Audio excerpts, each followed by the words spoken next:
الحمد لله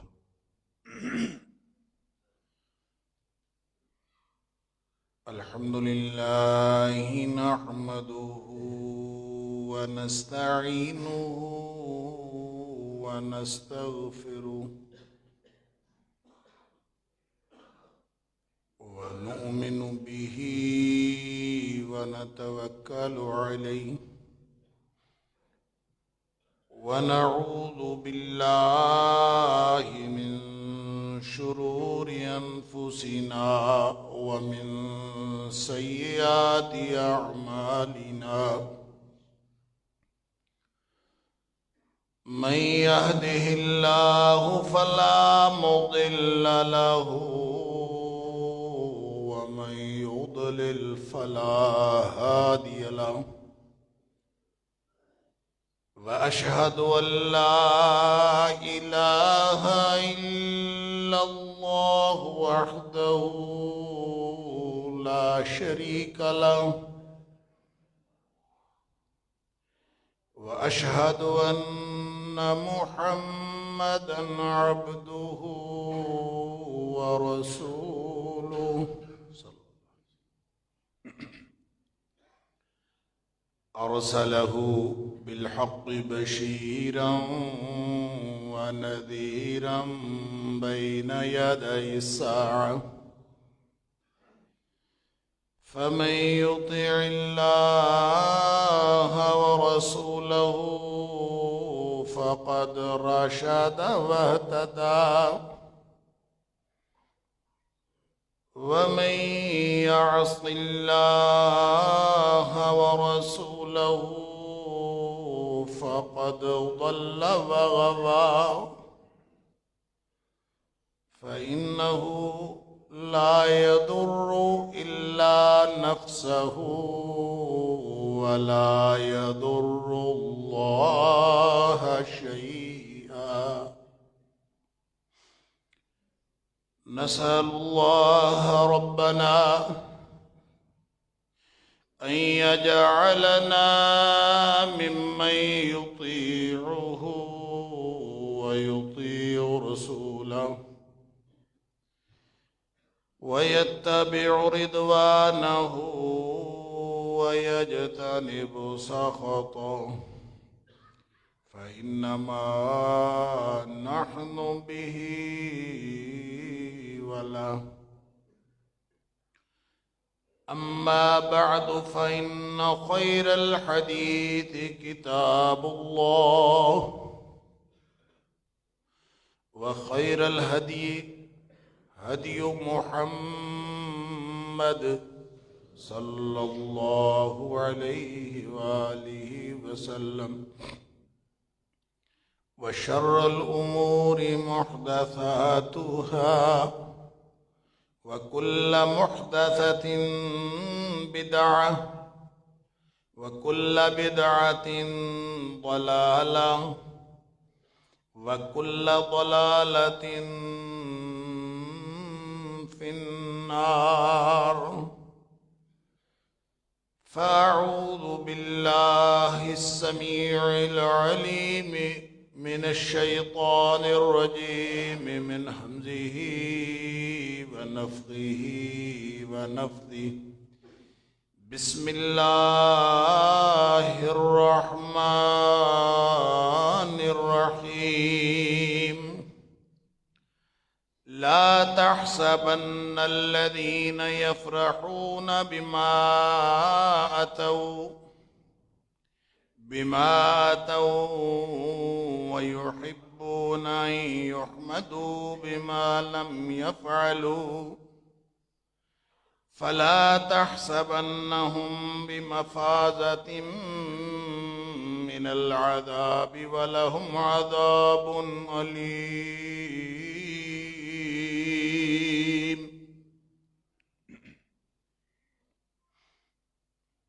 جو لوگ اپنے کیے پر بہت خوش ہیں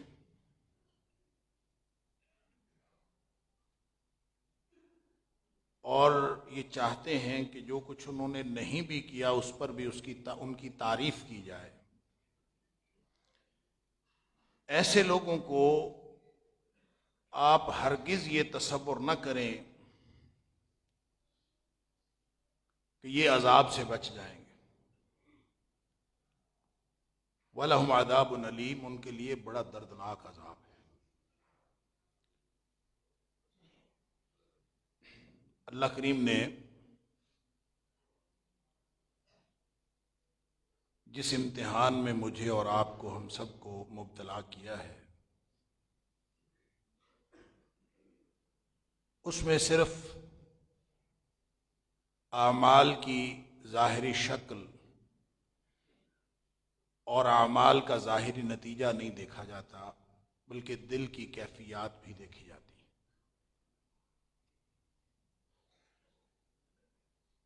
شریعت نے نیت اور عمل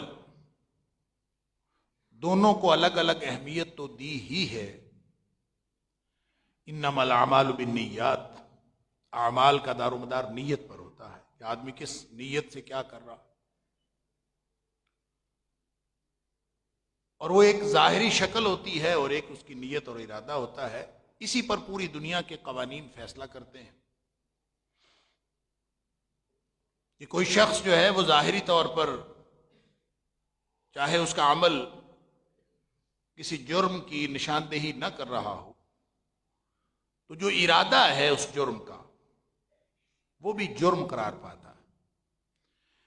لہذا ارادے کے لیے الگ قوانین ہیں اس کی سزا کے لیے، اور عمل سر انجام دے دیا جائے اور عمل کا ارتکاب کر لیا جائے تو اس کے الگ احکام ہیں اور الگ اس کے لیے سزائیں مقرر ہیں۔ لیکن شریعت اسلامیہ نے ایک تیسری چیز اس کو ہر عمل کے اندر شامل کر دیا، اور یہ ایک ایسا تصور ہے جو اگرچہ نیت کے اندر بھی اور عمل کے اندر بھی موجود ہے، لیکن جب تک وہ تیسری چیز کسی عمل کے اندر موجود نہ ہو، شریعت اس عمل کو خالص اللہ کے لیے قرار ہی نہیں دیتی،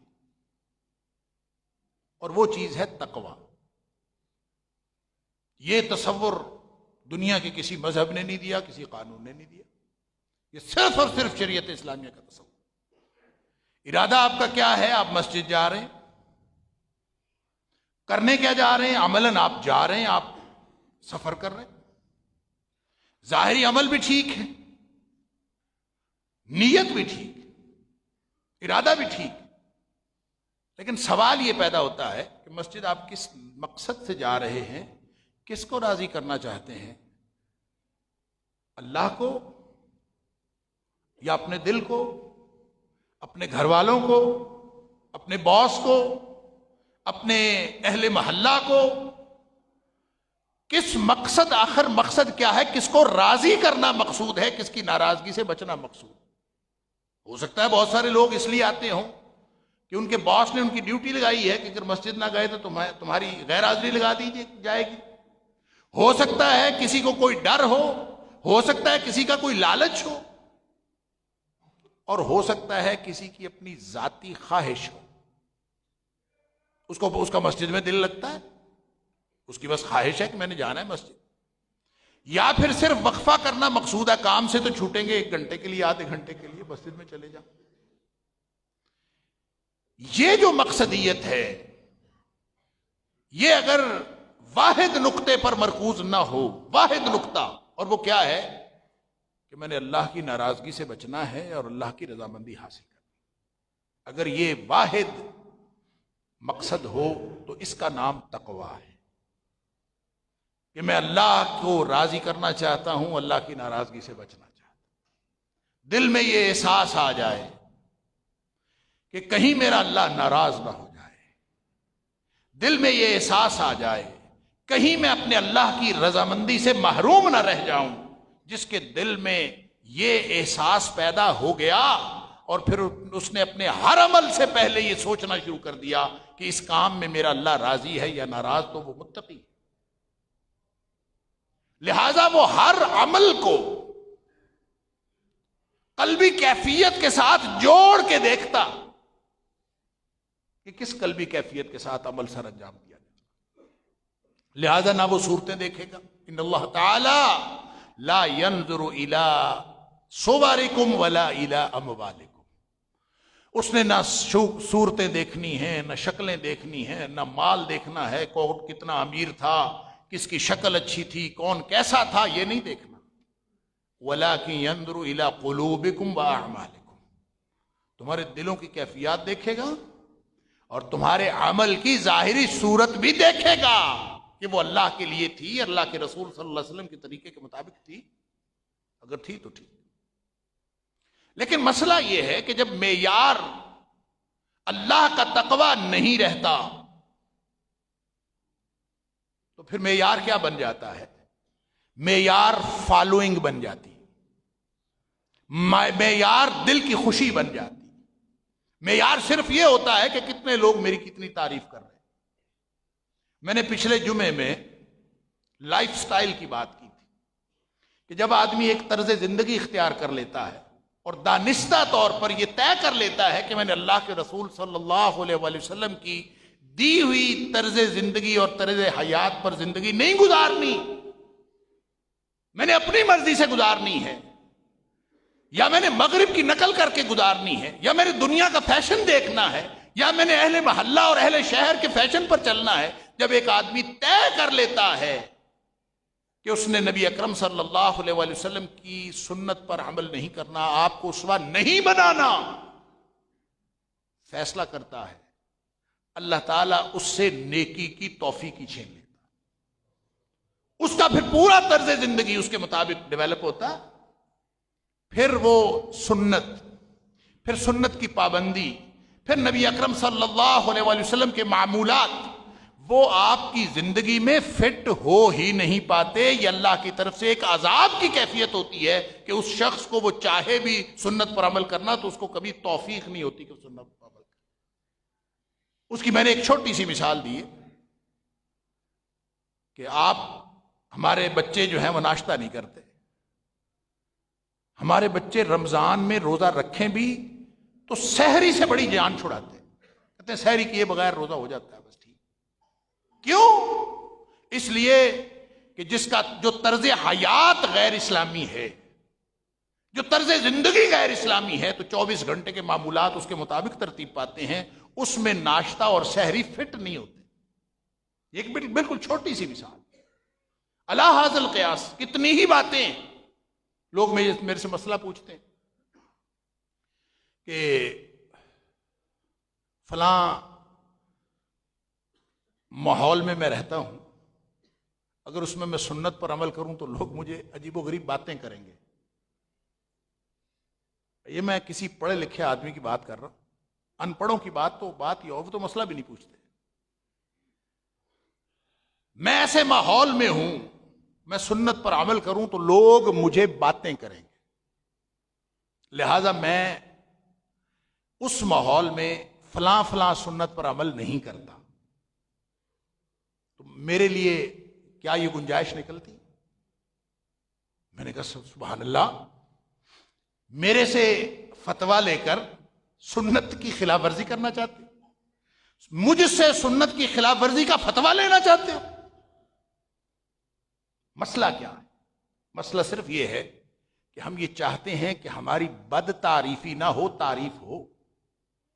جب ہم سنت پہ عمل کریں گے تو لوگ ہو سکتا ہے طرح طرح کی باتیں کریں. یہ انسان کی سائیکل ڈیولپ ہوئی. ترجیح دین نہ ہو تو بھلے کوئی چودھری ہو، بھلے کوئی ملک صاحب ہو، بھلے کوئی سردار ہو، بھلے کوئی عالم دین ہو، جس کی ترجیح اللہ کو راضی کرنا نہیں رہا، جس کی ترجیح اللہ کی ناراضگی سے بچنا نہیں رہا، تو پھر وہ جو کرتا ہے اس پر وہ ڈونگرے بھی برساتا ہے اور تعریفیں بھی چاہتا ہے، اور وہ تعریفیں ہی کروانا چاہتا ہے. اس کا پورا طرز زندگی اسی بنیاد پر گھومتا ہے. میرے پیچھے جمعہ پڑھنے والے کتنے ہیں، میرے پیچھے ووٹ دینے والے کتنے ہیں. حتیٰ کہ آپ دیکھ لیجئے اب سوشل میڈیا کے اوپر پاپولیرٹی کیسے ڈٹرمن ہوتی ہے. میرے اتنے لائک ہیں، میرے پیج فالوورز اتنے ہیں. تو میں نے عرض کیا تھا کہ ڈوموں والا، میراسیوں والا، بھانڈوں والا کام شروع کر دو تو فالوورز بڑھ جائیں گے. آپ کوئی ایسا کام شروع کر دو جو معاشرے کو پسند ہے، آپ شروع ہو جاؤ تو اس سے کیا ہوگا؟ آپ کی پاپولیرٹی بڑھ جائے گی۔ اگر پاپولیرٹی کے لیے کام ہو رہا ہے، چاہے وہ دین کا ہے، چاہے وہ تجارت ہے، چاہے وہ سماجی خدمت ہے، چاہے وہ عبادات ہیں، تو سن لیجیے اللہ کا قرآن کیا کہہ رہا کہ لا تحسبن الذین یفرحون بما اتوا، جو اپنے کیے پر بڑے خوش ہیں، میں نے بڑا کارنامہ سر انجام دیا، بلکہ کیا تو جو کرتوت ہیں اس پر خوش رہتے ہیں۔ میں نے کیا، اپنے کرتوت کی، اپنے عمل کی گارنٹی اور دلیل اور سچے ہونے کی دلیل یہ ہوتی ہے کہ دیکھیں میرے پیچھے فالوورز کتنے۔ آج کے دور میں تو جھوٹے سے جھوٹے آدمی کو بھی فالوور مل جاتے ہیں، بدترین کردار والا آدمی ہے، اس کے پیچھے لگنے والے بھی موجود ہیں، ہر دور میں ہی رہے۔ مسیلمہ کذاب جیسا جھوٹا آدمی کوئی ہوگا جس نے نبی اکرم صلی اللہ علیہ وسلم کی حیات طیبہ میں نبوت کا دعویٰ کر دیا؟ اس کے جھوٹا ہونے میں کوئی شک تھا؟ اس کو بھی فالوور مل گئے تھے، پیچھے چلنے والے اس کے بھی تھے۔ لہذا یہ معیار کہ ہم اس بات پر خوش ہیں کل حزب بما لدیہم فرحون، میں کسی فرد کی، کسی خاص گروپ کی بات نہیں کرنا چاہتا، میں اپنے آپ کو اور اپنے سارے مسلمان بھائیوں کو قرآن کی زبان میں تنبیہ کرنا چاہتا ہوں کہ ہم نے ترجیحات کیا بنا لی ہوئی، ہمارا طرز زندگی کیا ہو گیا ہے۔ اور اللہ کا قرآن کہتا ہے، یہ بات تو یہودیوں اور عیسائیوں کی ہو رہی ہے، پیچھے جو ذمہ داری تھی وہ ادا نہیں کی، کرنا کیا شروع ہو گئے؟ نئی نئی چیزیں، نئے نئے کام، وہ جو لوگوں کو پسند ہو، جس کی پاپولیرٹی بڑھے۔ اللہ تعالیٰ فرماتا ہے کہ وَإِذَا أَخَذَ اللَّهُ مِيثَاقَ الَّذِينَ أُوتُوا الْكِتَابَ لَتُبَيِّنَنَّهُ لِلنَّاسِ وَلَا تَكْتُمُونَهُ، ہم نے اہل کتاب سے وعدہ لیا تھا کہ جو کچھ ہم نے تمہیں دیا ہے لوگوں کے اوپر واضح کرو گے، لوگوں تک پہنچاؤ گے، وَلَا تَكْتُمُونَهُ، چھپاؤ گے نہیں۔ لیکن انہوں نے کیا کیا؟ فَنَبَذُوهُ وَرَاءَ ظُهُورِهِمْ، انہوں نے اس حکم کو پس پشت ڈال دیا، اور وَاشْتَرَوْا بِهِ ثَمَنًا قَلِيلًا، دنیا کے چھوٹے چھوٹے مفادات کے لیے دین بیچ دیا۔ چھوٹے چھوٹے مفادات، ہائے، کسی کو کرسی چاہیے، کسی کو ٹور چاہیے، کسی کو شہرت چاہیے، کسی کو صرف اور صرف گروپ کی سرداری چاہیے، اور کسی کو صرف پیسہ چاہیے، چھوٹے چھوٹے مفادات۔ قرآن کہتا ہے ان کا کردار یہ رہا، وَاشْتَرَوْا بِهِ ثَمَنًا قَلِيلًا فَبِئْسَ مَا يَشْتَرُونَ، بڑا ہی برا سودا کیا انہوں نے، بہت ہی برا سودا کیا۔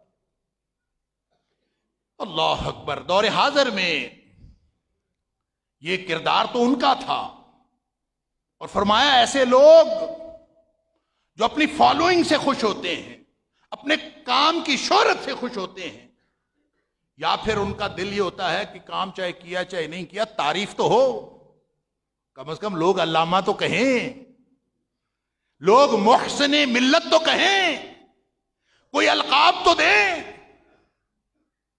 کوئی سماجی خدمت کا کوئی ایوارڈ ملے، بس ملنا چاہیے، جو ہوا ہے نہیں ہوا، تعریف ہونی چاہیے، بس اور کچھ نہیں ہے۔ اللہ اکبر۔ وَيُحِبُّونَ أَن يُحْمَدُوا بِمَا لَمْ يَفْعَلُوا، کیا کچھ بھی نہیں ہے، لیکن امیر المومنین تو کہنا چاہیے کم از کم۔ اور محسن ملت، علامہ، اور بقیت السلف، پتہ نہیں کیا کیا القابات ہیں، اِنَّا لِلَّهِ وَإِنَّا، یہ پسند کرتے ہیں۔ فرمایا ان کے بارے میں فَلَا تَحْسَبَنَّهُمْ بِمَفَازَةٍ مِّنَ الْعَذَابِ، یہ نہ سمجھے کہ یہ عذاب سے بچ جائیں گے، یہ نہ سمجھے۔ وَلَهُمْ عَذَابٌ أَلِيمٌ، ان کے لیے تو بڑا دردناک عذاب ہے۔ اللہ اکبر۔ ہم اپنی زندگی کس طرح سے گزار رہے ہیں؟ میری ترجیحات کیا ہیں؟ میری ترجیح یہ تو ہے کہ میں وہ پرانے کام چھوڑ دوں، کوئی نیا کام شروع کروں جس پر میری تعریف کی جائے۔ میری ترجیح یہ تو ہے کہ سنت پر عمل سے مجھے اگر دقیانوسی کہا جاتا ہے تو میں اس کو چھوڑ دوں۔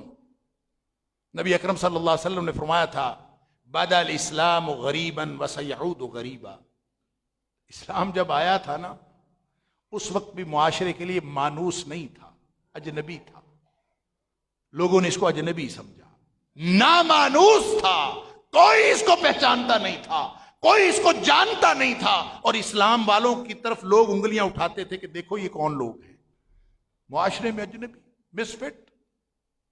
اللہ اکبر. فرمایا وَسَيَعُودُ غریبا، ایک وقت پھر آئے گا. نبی رحمت صلی اللہ علیہ وسلم نے فرمایا ایک وقت پھر آئے گا کہ اسلام پھر اجنبی ہو جائے گا، دین اجنبی ہو گیا. اللہ اکبر. کیوں؟ اس لیے کہ دین والوں کی ترجیحات بدل گئی، دین اجنبی ہو گیا.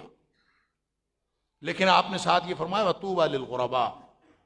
سنو، جب معاشرے میں اہل اللہ کو، دین والوں کو اجنبی سمجھا جائے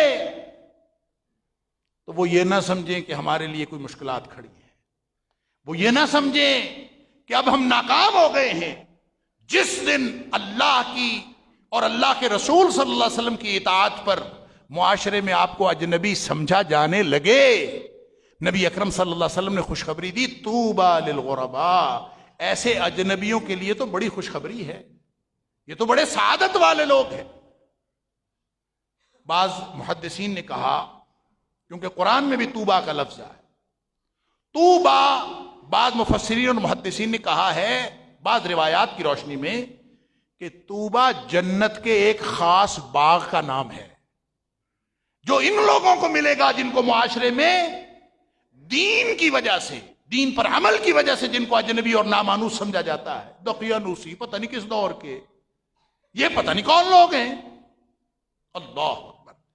فرمایا طوبیٰ للغرباء، ان کے لیے تو خوشخبری. صحابی پوچھتے ہیں من الغرباء یا رسول اللہ صلی اللہ علیہ وسلم. یہ روایت الگ ہے، جہاں تک میں نے مکمل کی کہ طوبیٰ للغرباء، یہاں تک ایک روایت مکمل ہو جاتی. دوسری روایت میں ہے، اور یہ مختلف روایتیں، کہ صحابی نے پوچھا اللہ کے رسول صلی اللہ علیہ وسلم من الغرباء، غرباء ہیں کون، اجنبی کون ہیں؟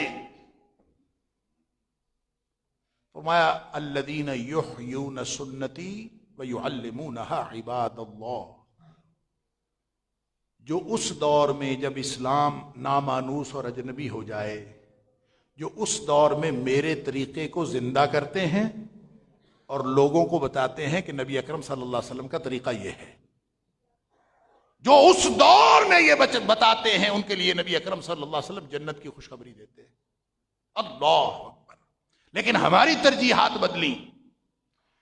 بڑے ہی درد دل کے ساتھ میں یہ بات عرض کر رہا ہوں.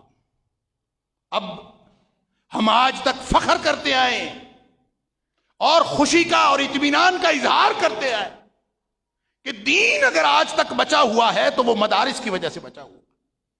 اس لیے کہ مدارس نے اور اہل مدارس نے ہر طرح کے حالات میں حکومتی جبر سے بچتے ہوئے اور خاص اپنے نہج پر چلتے ہوئے انہوں نے اللہ کے دین کو محفوظ بھی رکھا ہے اور آگے پہنچایا بھی. اللہ تعالی ہمارے مدارس کو سلامت رکھے. لیکن اب اہل مدارس کی بھی ترجیحات بدل گئی، مدرسے بند ہو رہے ہیں، یونیورسٹیاں بن رہی ہیں. وہ کہتے ہیں ہم نے جدید یونیورسٹی بنانی ہے. انا للہ و انا الیہ راجعون.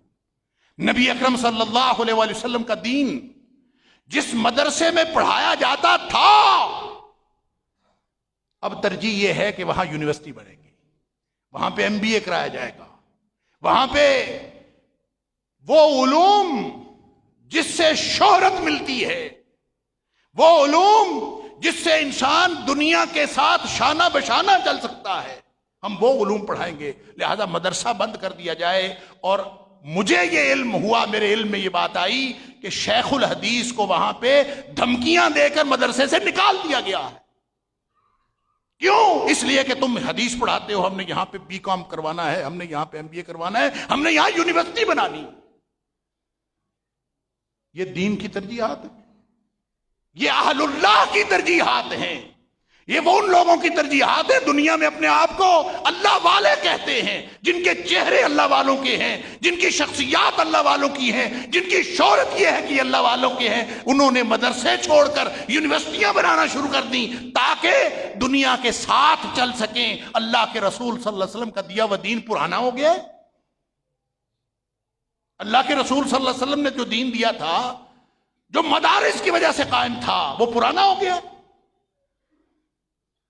یا شہرت ہے یا پیسہ ہے، مجھے تو کوئی اور وجہ نظر نہیں آتی. اگر یہ شہرت اور پیسہ ہے تو پھر بچ جائیں. نبی اکرم صلی اللہ علیہ وسلم نے فرمایا دین کا نقصان ہوتا ہی اس وقت ہے.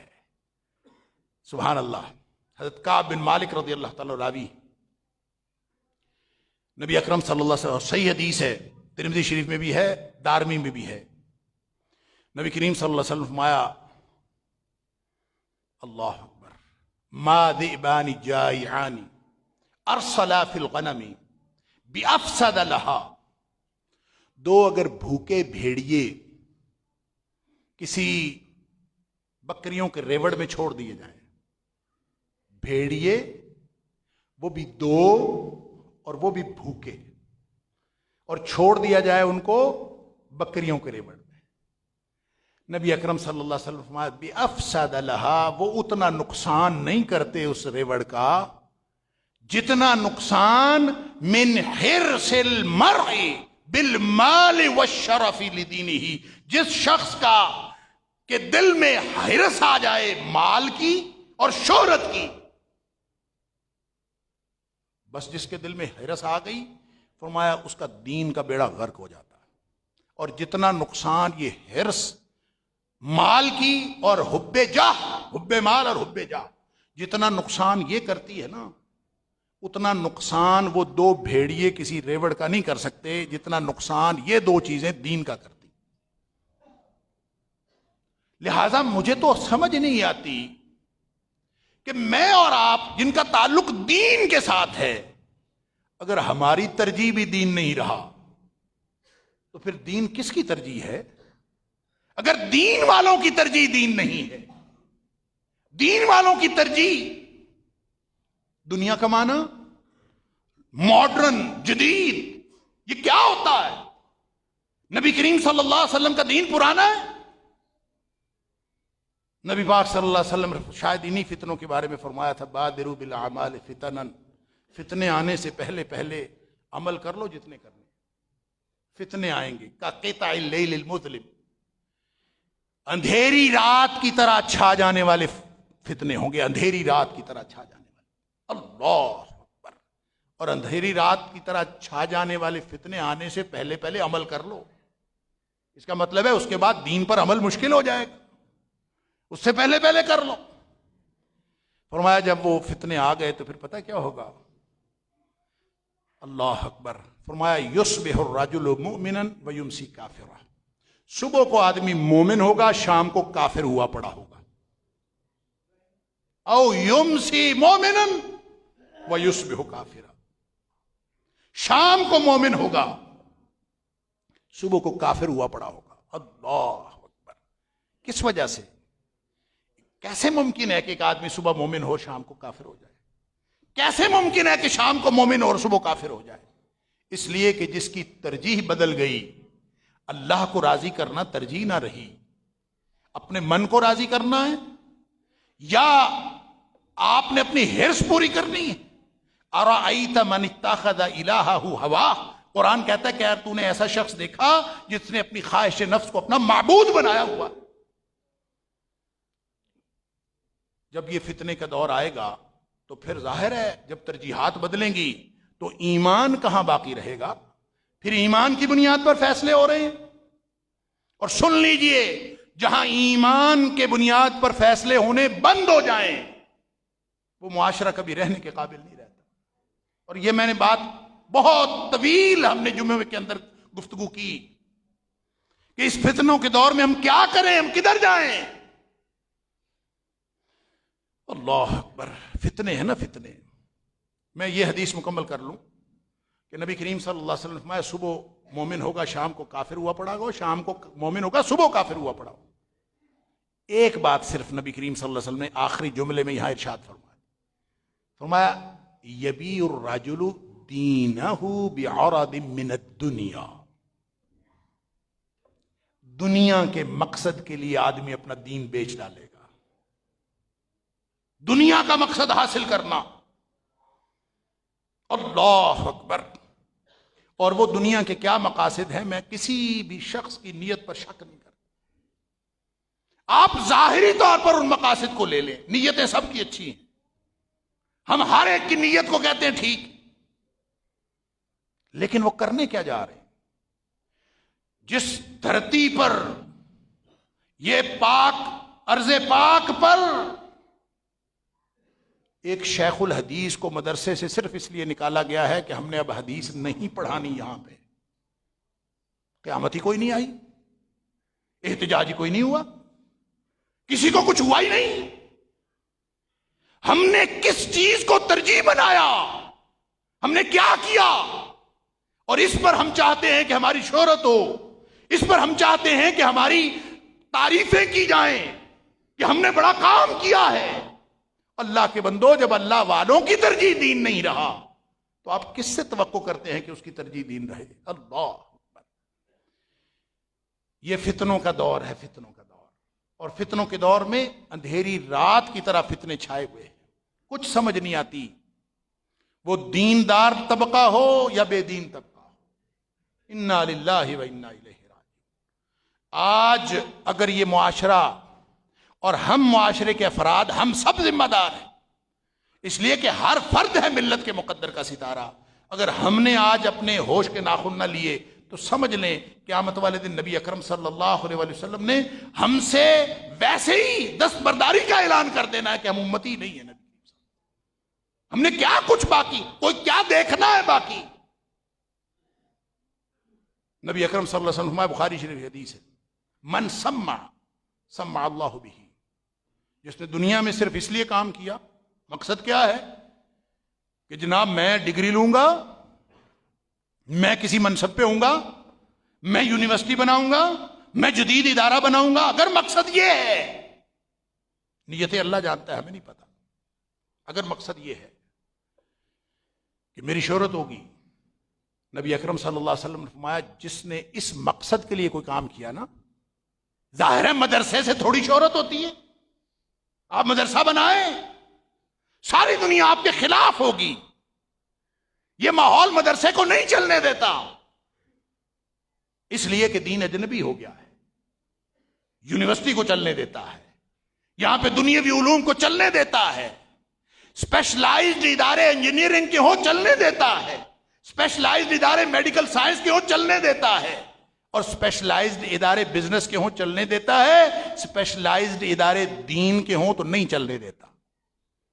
یہ ہمارا معاشرہ ہے، اور اس معاشرے میں اگر میں اور آپ مدارس سے دستبرداری اختیار کر رہے ہیں تو ہم اللہ سے کس بات کی توقع رکھتے ہیں؟ سن لیجئے، اللہ نے قرآن میں کلیئر کٹ فرما دیا کہ اگر شہرت کے لیے کیا ہے اور صرف تعریف کے لیے کہ یہ کام ہو، وگرنہ اور کیا ہے، اگر آپ نے کا مقصد اللہ کے دین کو آگے پہنچانا اور محفوظ رکھنا ہے تو اس کے لیے بہترین تجربہ گاہیں تو مدارس ہیں۔ نبی اکرم صلی اللہ علیہ وسلم فرمایا من سمع سمع اللہ بھی، جس کو شہرت چاہیے نا، اللہ تعالیٰ قیامت والے دن اس کی شہرت کرے گا، لیکن شہرت کس کی ہوگی؟ اس کے عیبوں کی شہرت ہوگی، اس کے عیوب کی شہرت ہوگی۔ اللہ تعالیٰ اس کو پورے معاشرے کے اندر، جس میں قرآن کہتا ہے کہ وَإِذَا الصُّحُفُ نُشِرَتْ، وہاں پھر اعمال نامے یہ چھپ چھپا کے نہیں ملیں گے، نشرت، نشر کیے جائیں گے، پھیلا دیے جائیں گے، ساری دنیا کو بتایا جائے گا، یوم تبلی السرائر،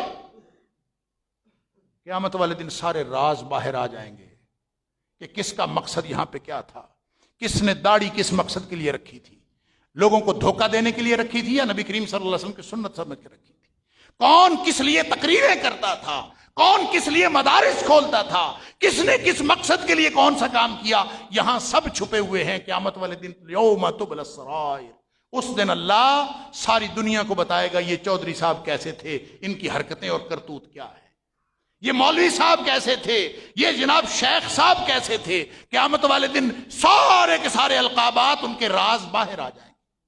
اللہ تعالیٰ مجھے اور آپ کو معاف فرمائے۔ ابھی موقع ہے، بچ جائیں ہم۔ اللہ اکبر۔ نبی کریم صلی اللہ علیہ وسلم فرماتے ہیں کہ من سمع سمع اللہ بھی، ٹھیک ہے، شہرت چاہتا ہے اللہ کر دے گا شہرت قیامت والے دن۔ ومن یرائی یرائی اللہ لہ، اور جو شخص ریاکاری کے لیے، لوگوں کو دکھلاوے کے لیے کوئی کام کرنا چاہتا ہے تو ہاں اللہ قیامت والے دن دکھا دے گا لوگوں کو کہ اس کی اصل کرتوت کیا تھی۔ اللہ تعالیٰ مجھے اور آپ کو اخلاص عطا فرمائے۔ اور سن لیجئے، عمل کو خالص کرنے کا یہ طریقہ نہیں ہے کہ میں اور آپ فیصلہ یہ کریں کہ جناب ٹھیک ہے، نیک کام ہے، کرنا ہے، کچھ اجر ملے گا، کچھ تھوڑی سی شہرت بھی تو ہو جائے گی، تھوڑا سی نیک نامی بھی ہو جائے گی، کیا فرق پڑتا ہے؟ اللہ، ذرا سی نیک نامی، یہ اگر دل میں خیال آ گیا اور کام کرتے وقت وجہ یہ بن گیا، چاہے وہ کتنے پرسنٹ ہو، تو حدیث سن لیجئے، نبی کریم صلی اللہ علیہ وسلم، ایک آدمی آیا، نبی کریم صلی اللہ علیہ وسلم سے آ کے پوچھتا ہے کہ ما رأیت رجلا، اللہ کے رسول صلی اللہ علیہ وسلم اس آدمی کے بارے میں آپ کا کیا خیال ہے؟ غزا، جس نے جہاد کیا، یلتمس فیہ الاجر والذکر، وہ چاہتا یہ ہے کہ اس میں کچھ اجر بھی ملے، اجر کے لیے جہاد کرتا ہے، لیکن ساتھ چاہتا ہے تھوڑی سی شہرت بھی ہو جائے۔ تو فرمایا، یعنی عرض کیا، صحابی پوچھتا ہے ما لہو، اس کو کتنا اجر ملے گا؟ اس کا خیال یہ تھا کہ نبی کریم صلی اللہ علیہ وسلم بتا دیں گے کہ کیونکہ دو اس کے مقاصد تھے تو آدھا اجر ملے گا، کتنے پرسنٹ اجر ملے گا، اس نے تو یہ پوچھنا تھا، ما لہو، اس کے لیے کیا ہے؟ نبی کریم صلی اللہ علیہ وسلم فرمایا لا شیء لہ لا شیء لہ لا شیء لہ، 3 دفعہ آپ نے فرمایا اس کے لیے کچھ بھی نہیں ہے، اس کے لیے ککھ بھی نہیں ہے ہی کوئی نہیں۔